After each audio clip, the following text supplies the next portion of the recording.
All right, hey guys, welcome to another episode of 3 Point Pass. I'm Madden, and today we have a special guest. You want to go ahead and introduce yourself? Yeah, I'm Basil.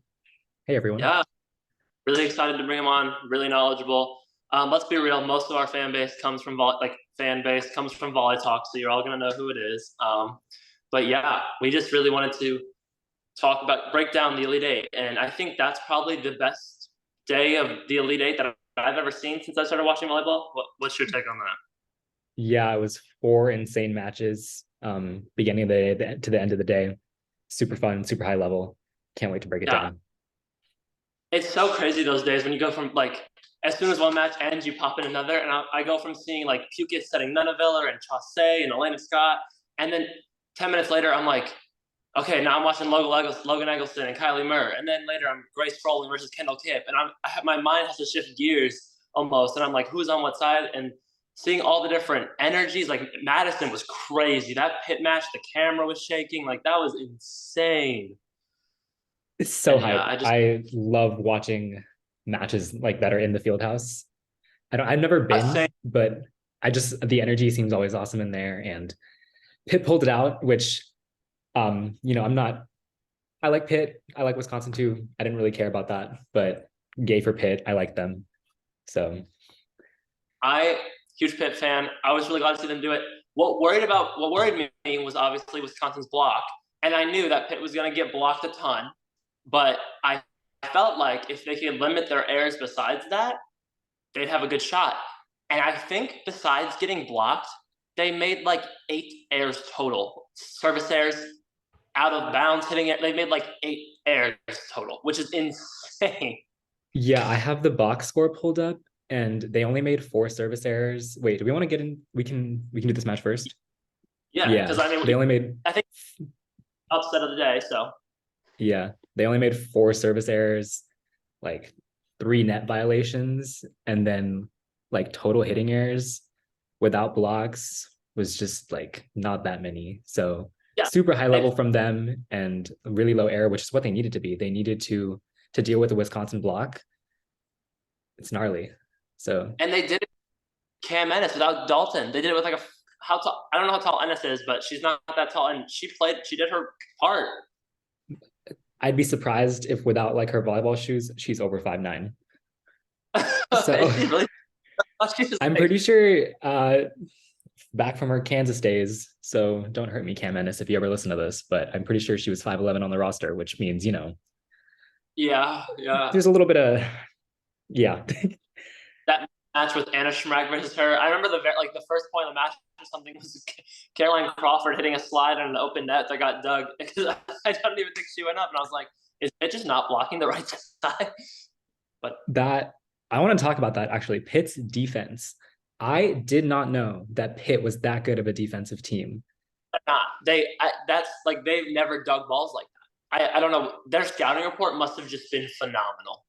And Phenomenal. more so, even like they were covering, which like Wisconsin must have recorded like 50 blocks, like soft blocks that landed on Pitt's side, but they were covered, which was insane.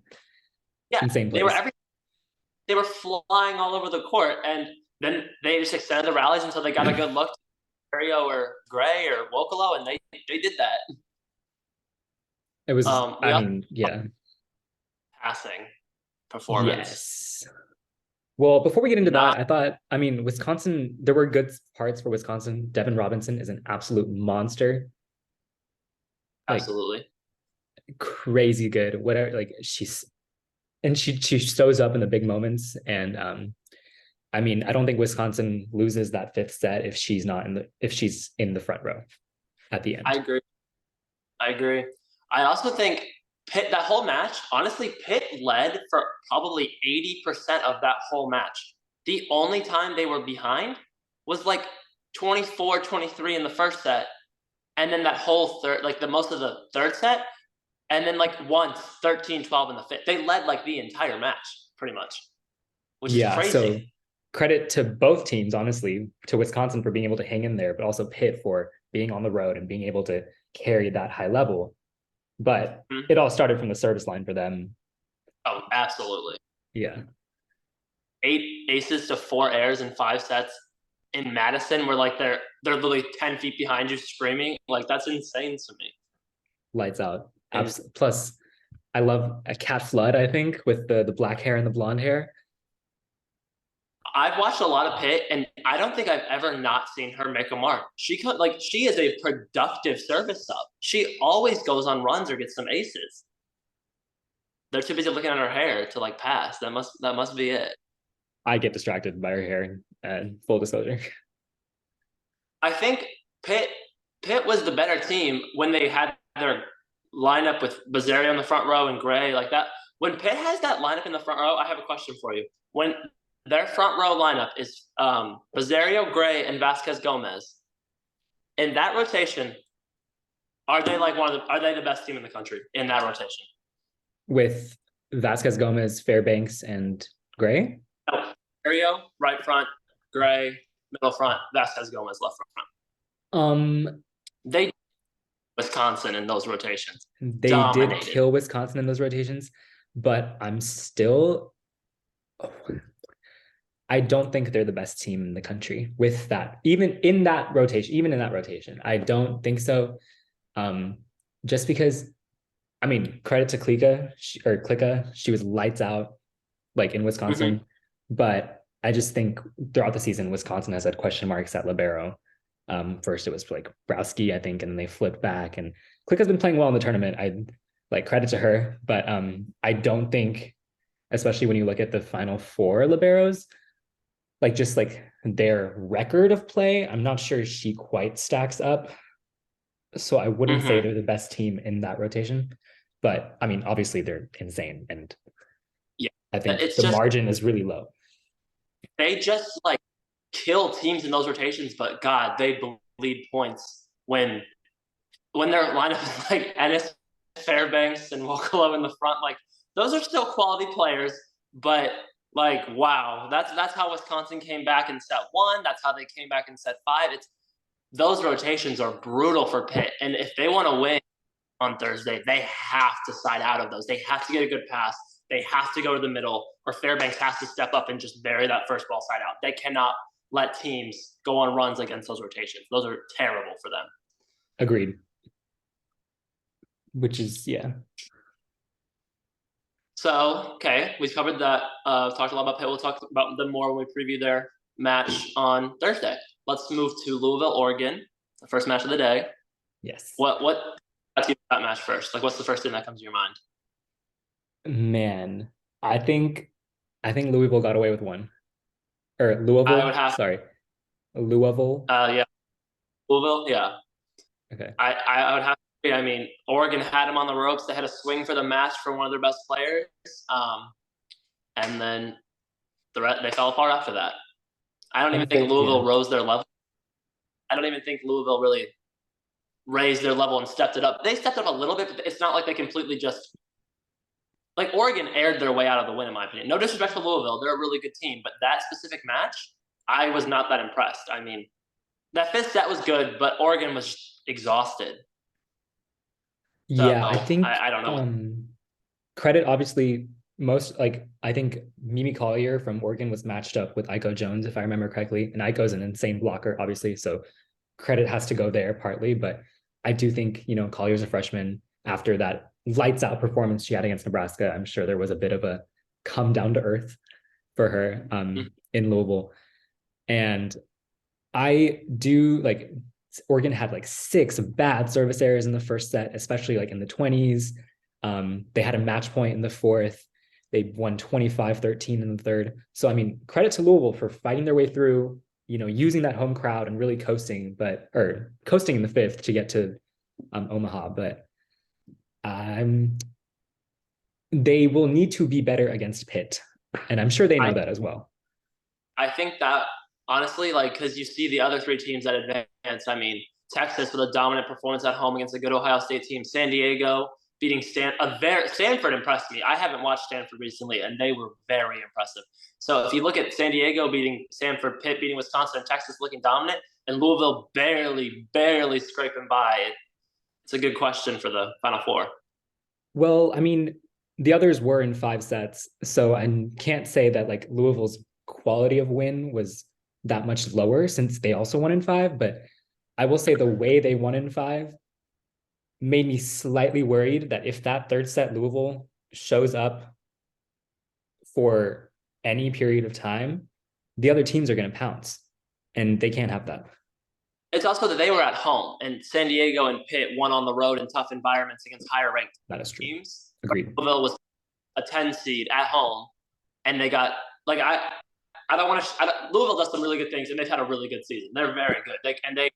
I'd say they're probably the favorite to beat Pitt. But if we're just talking about that Elite Eight day, they weren't impressive to me.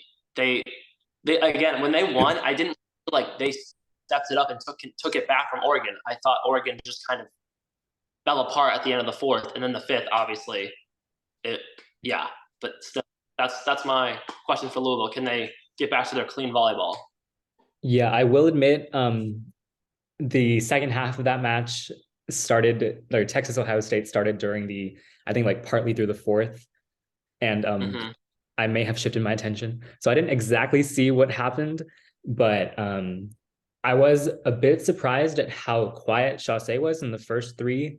I think just looking at the box score, she did step it up, obviously, in sets 4 and 5, which is probably key to their win in the first place. But they'll need more from her. She hasn't been asked to, obviously, they've been at the stage, but she specifically has not been asked to contribute at this level this much. And it'll be a question of whether she can. I'm rooting for her, but it'll be a question of if she can. Yeah, I think they're going to need her against Pitt. They're going to need their because Tillman scores when she gets set, but she's never going to put up a bunch of kills. But she's a very good offensive player, but they really don't seem to really ride her. PK, same thing. She'll get a couple kills, but she's really probably their last option. And then Jones is pretty much a known quantity at this point. She'll get you 12 kills in 4 sets maybe, but not hit for a really high percentage. But she impacts the game with her serve and block for sure. So it really does fall on the shoulders of Claire and DeBeer. And they can do it. They're both very good outside hitters. But they have to. Louisville needs that from them. Real credit to DeBeer.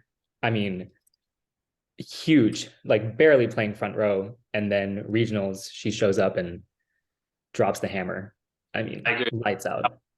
I was impressed with her bounce back and her range. She hits the line really well from inside. Like she'll come inside and cross body and just tear it up down the line when you think there's just no way.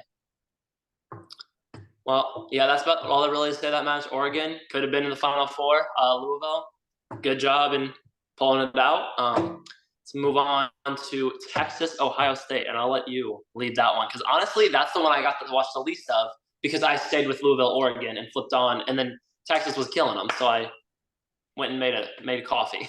Yeah, it was an interesting match. Texas, I would say, pretty dominant in the first set, and about halfway through the first, and they got to 19-15, I think it was, and then something happened. Credit to Ohio State, they were serving really well, and then they put pressure on Texas.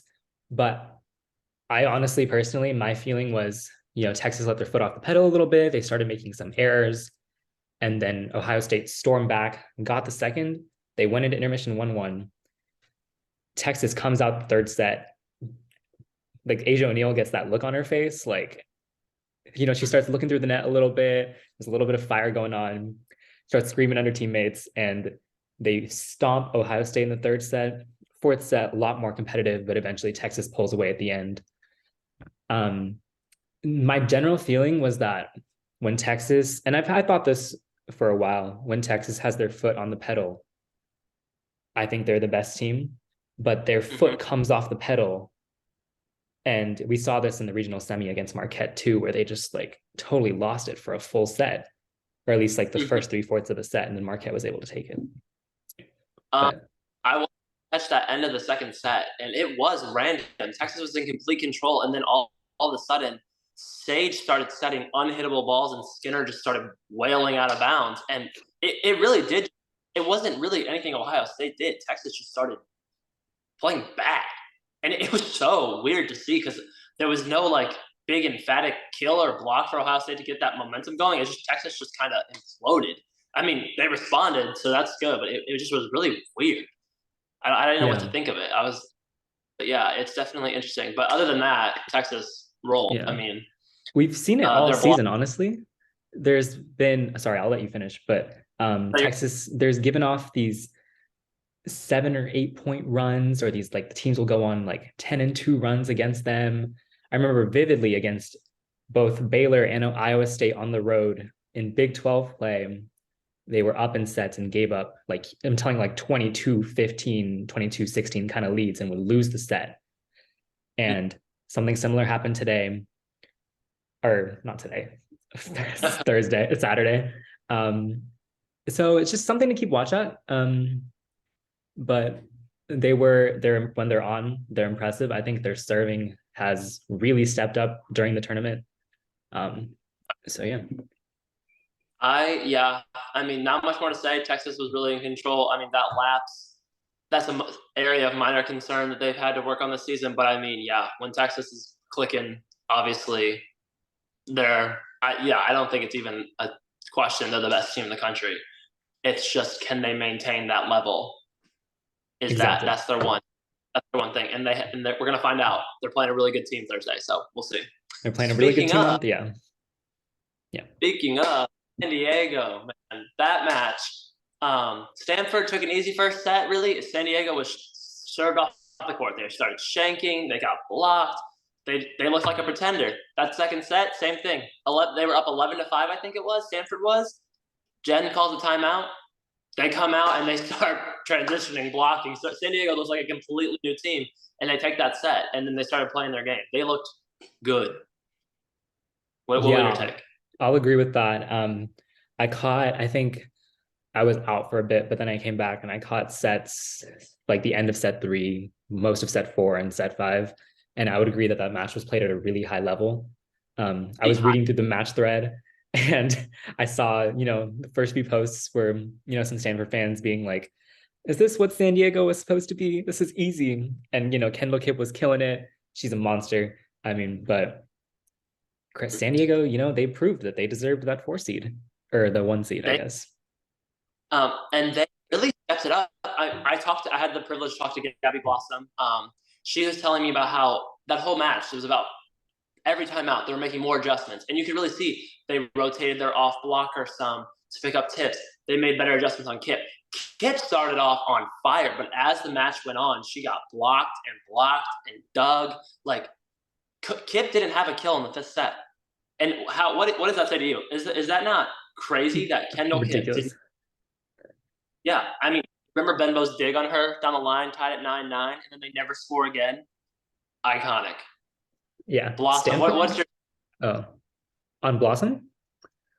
I will say Stanford outpassed San Diego vastly during this match, but then when you think about like if you watch the match, the quality of swing San Diego was able to get, it's all Blossom. She's just running out there. She gets her hands on the ball and just puts it up, 5 feet off, and lets her teammates go take a swing. It's crazy. So well, and that San Diego team can bang. All of their pins can just hit the snot out of the ball. Blackwell and Stoner both can just crush the ball no matter where they're at. I love watching that team play transition ball. My one concern is their passing, and Texas serves really tough, and I do have concerns for them that if they get knocked out of the system too much, Texas is just going to block, touch, and then run Logan over Gabby Blossom in transition, and I am terrified of that happening. But I mean, people. I was gonna say that was my one question mark when I was watching San Diego versus Stanford. Well, Stanford is obviously very right side heavy. Kip is Kip. She's gonna be first team All-American. She's a monster, Pac-12 Player of the Year. But I was a bit surprised, especially when they started limiting her more, that it didn't feel to me that Stanford was like specifically able to have. I think Ruben was the one matched up against her, and Ruben is like, she's a freshman, but she's super springy. And I was surprised that it wasn't boom over Blossom, boom over Blossom. Maybe that was like something that Minor needed to do a little better job of like setting up her hitter to do, but I was a bit surprised that didn't happen. But I mean, San Diego handled it. So, want to know something else crazy? I think this is right. I'm 99% sure this is right. Stanford had 3 kills that 5th set. All 3 were from Ruben. Nobody else recorded a kill for them in that 3rd set. And so yeah, I think they really did a good job of adjusting on Kip. Like I don't know what Petrie told them. I don't know what they did, but they were getting roofs on her. I mean, I remember that block. I think it was 10-9 when they roofed her out of the pipe. I knew it was over. I knew San Diego had it in them. They were going to win that match. And it was just so crazy to see. But yeah, I mean, people have been Blossom's left side block is a big weakness for them. But I mean, they're 31-1. They made it work. It hasn't. Yeah.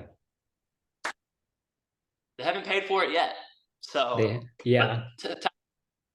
who's their one loss to? Is it Louisville? And it was so random. They destroyed each other each for a set. Louisville won a tight third, I think, and then the fourth set, San Diego was up 20-16 to push to 5, and then they lost. Ooh, yeah. I wonder if there's film of that match. But I mean, not that we want to see San Diego get past Texas first, or Texas get past San Diego. I'm really interested to see how this semifinal plays out. The first one, Texas San Diego. I think San Diego is the best team Texas has played all season. So yeah, I mean, I'm really excited that San Diego. That's not a hot take, I guess, because they're in the national semis. But for sure, I'm excited. The one thing I will say is Blossom, obviously not the strongest blocker, but Texas is outside. It doesn't really matter who your setter is; they're hitting over them anyway.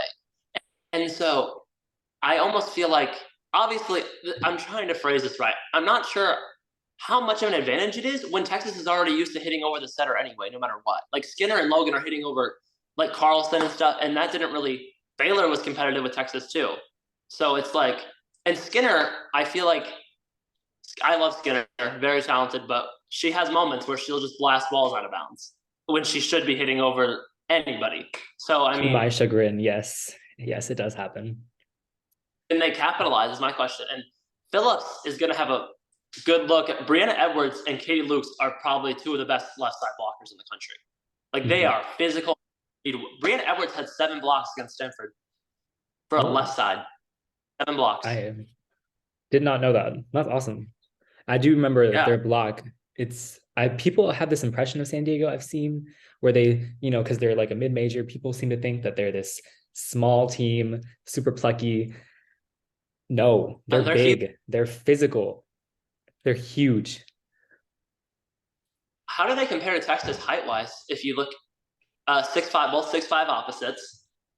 Edwards, Logan and Maddie are 6'2", 6'3".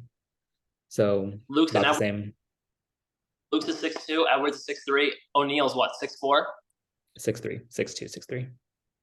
Blackwell 6'4". Half foot. Stoner 6'1". I mean, they're right around the dial.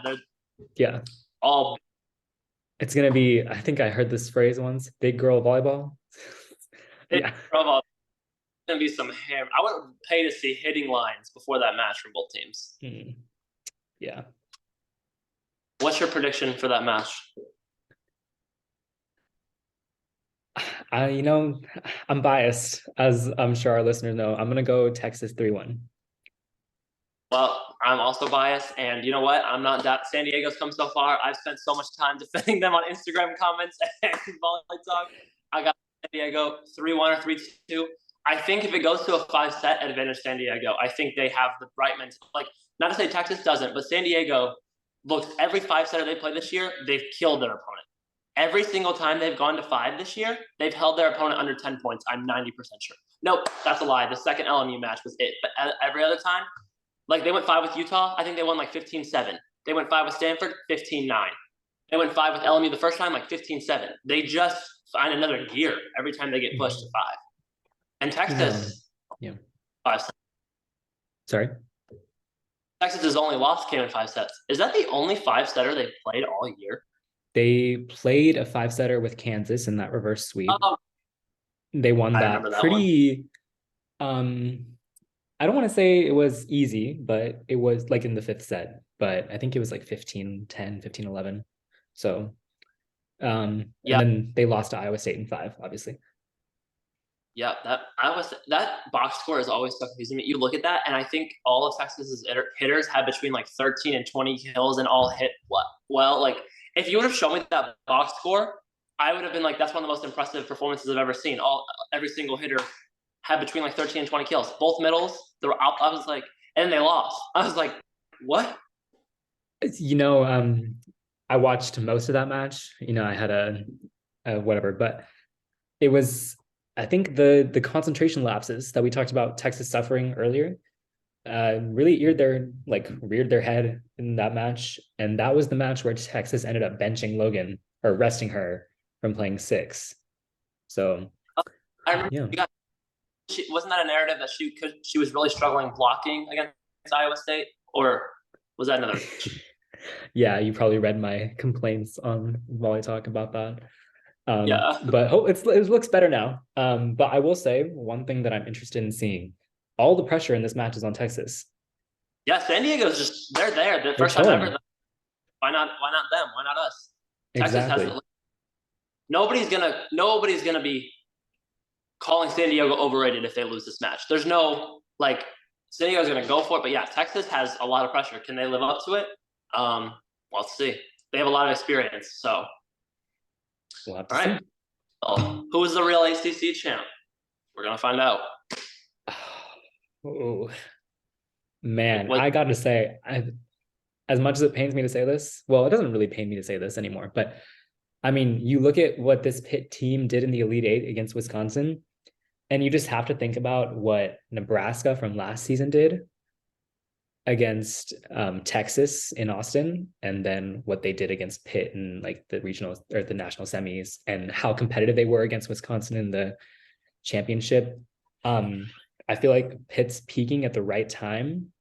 Their Yeah. floor defense looked like insane. They looked next level. They just, they've been battle tested now in the tournament. They have, they're coming off huge road win. Momentum's on their side. I'm going to say that.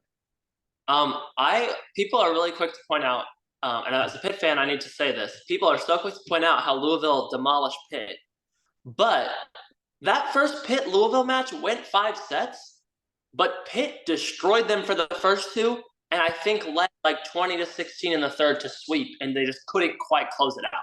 That match was very, very close to a beat down, a sweep for Pitt, and they still won in five. But so both teams kind of knocked each other around a little bit when they played, even though one went five. But people do forget that match was a beatdown for 2.75 sets. I'm say that as a Pitt fan. I mean, I'll play Louisville advocate here. I mean, conversely, you might say Pitt got a lot of momentum winning on the road, but also, Louisville was down match point, and they hadn't lost a set I saw or something. Like they'd won 3-0 ever since that Georgia Tech match until the Oregon match. Sorry, what? That Georgia Tech match was interesting. The Lotion Gate. Oh, never forget. Lotion Gate. Yeah. There's something, like Louisville's gamers. I don't think, DBK, they won't let the moment get to them. They lost at this very stage last year. Well, Pitt did as well, but so I think both teams. Sorry. Like, how iconic is that they both made it back this year? Like, who would have thought? Like, I think we all knew that they were both starting something special, or like in the middle of something special. But I'm not sure people thought they were going to be back this year. Both of them this year. That's insane. Mm-hmm. They're like powerhouses now. 2 back-to-back Final Fours. Pitt was 2 points away from this being their third Final Four back in 2020. So these are both very good programs. Agreed. I think DeBeer's back. She'll be ready to lead this team. I don't expect Chaussee to struggle as much as she did against Oregon. I think she'll step it up. And when they're both firing, as long as they're passing well, I think Pitt's going to be in a world of hurt unless they can exert some pressure from the service line. Which, I mean, I have full confidence in their ability to do. I think that service strategy in their defensive scheme against Wisconsin is probably the best coaching I've ever seen, like at any level. I mean, that execution of game plan, they hit their or passed 9 balls against Wisconsin or Pitt. 9 in 5 sets. They served so tough. They hit their targets.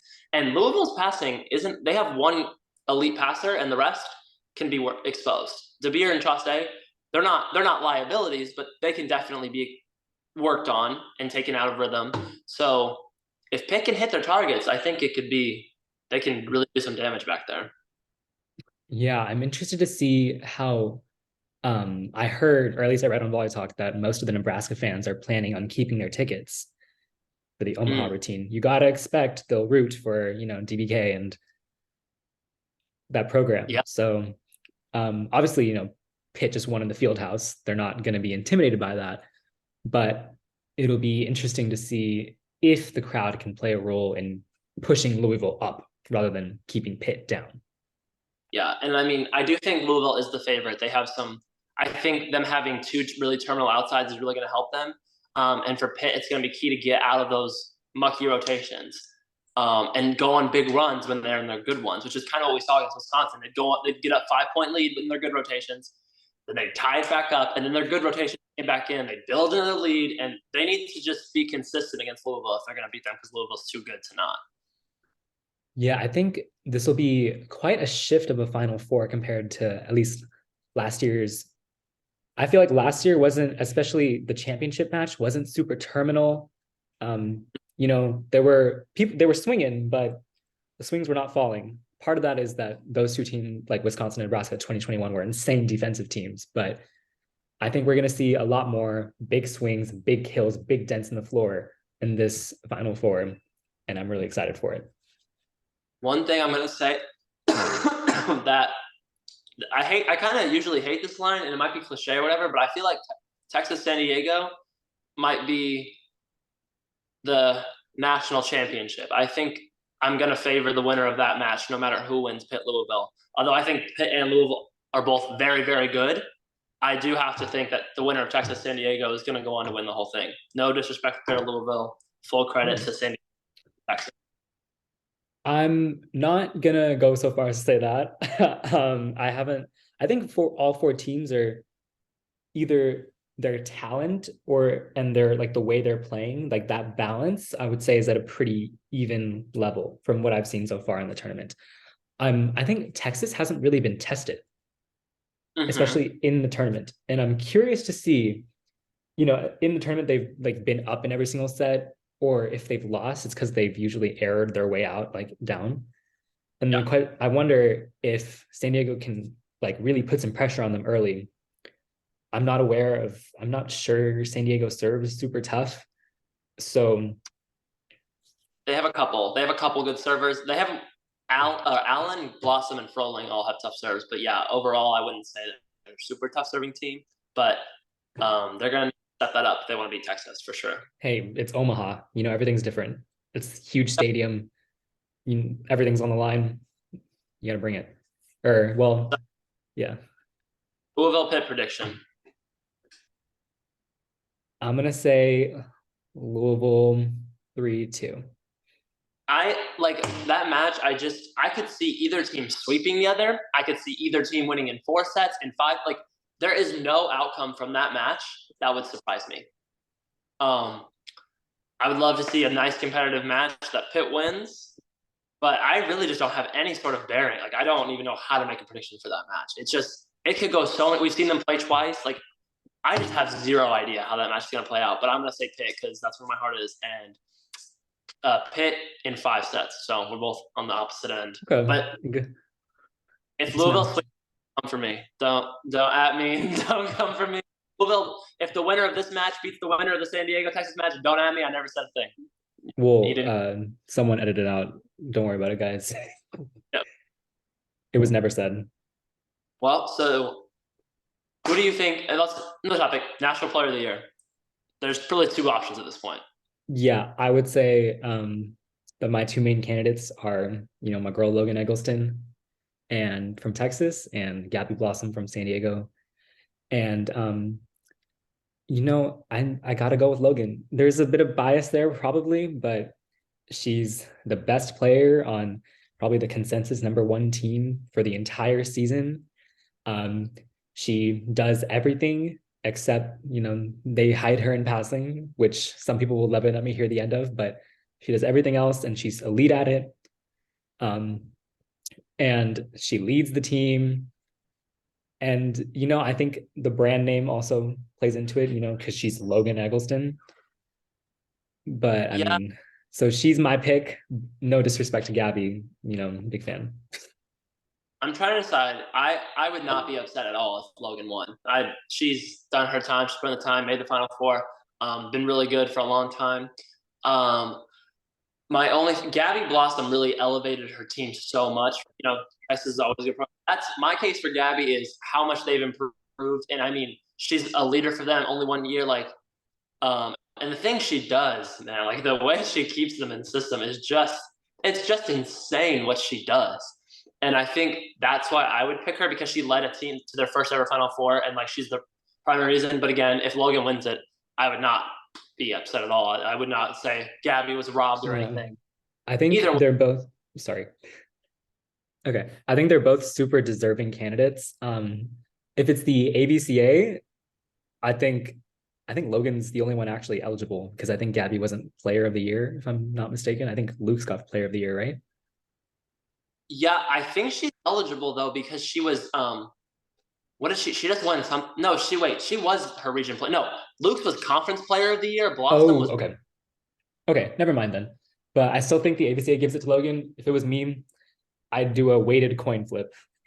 oh wait, that's Yeah. a good way to I think we have a good shot of one of those being our NCAA most outstanding player as well.